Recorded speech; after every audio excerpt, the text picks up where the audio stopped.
श्वेता, कराची पर भी भारतीय नौसेना का भीषण हमला ये साफ बता रहा है कि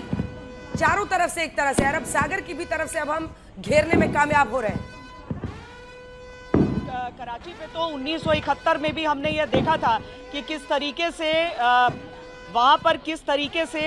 1971 में हमने कराची में ब्लॉकेड किया था। अभी ब्लॉकेड से आगे बात बढ़ गई है। अब जिस जगह पर इस समय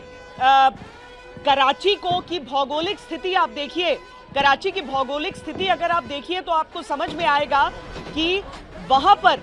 किस तरह से अगर भारत के किसी जहाज से उस पर आक्रमण किया जाता है तो उसके पास कोई जगह नहीं बचती है जाने के लिए। हम इसकी ज्यादा डिटेल्स दिए बिना, यानी कि किस चीज से हो रहा है, कहां से हो रहा है, ये सारी डिटेल्स दिए बिना केवल इतना अंजना कहना चाहेंगे कि 71 के 11 दिन तक दूं कर जलने वाली बात को कराची के लोग याद कर रहे होंगे इस समय जिस तरीके से बड़े पैमाने पर वहां पर भी आक्रमण हो रहा है। और भारत की सभी सेनाएं, अंजना, जब जनरल बिपिन रावत थे, जीवित थे, उस समय उन्होंने अलग अलग सेनाओं को एक साथ लाने का, हमारी तीनों सेनाओं से एक साथ